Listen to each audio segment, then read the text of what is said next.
kuhusu Mungu limebeba imani za misingi mitano ambayo ni maandiko matakatifu, Utatu Mtakatifu, Mungu Baba, Mungu Mwana na Roho Mtakatifu.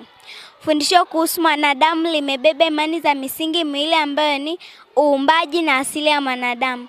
Fundisho kuhusu wokovu limebeba imani za misingi minne ambayo ni pambano kuu, maisha ya kifo na ufufuo wa Kristo, uzoefu wa wokovu na kukua katika Kristo. Fundisho kuhusu kanisa limebeba imani za misingi 7 ambayo ni kanisa la ulimwengu, kanisa la masalia na utume wake, umoja katika mwili wa Kristo, ubatizo, meza ya Bwana, karama za Roho na huduma, karama ya unabii. Fundisho kuhusu maisha ya Mkristo limebeba imani za misingi mitano ambayo ni sheria ya Mungu, Sabato, uwakili, huduma ya Mkristo, ndoa na familia.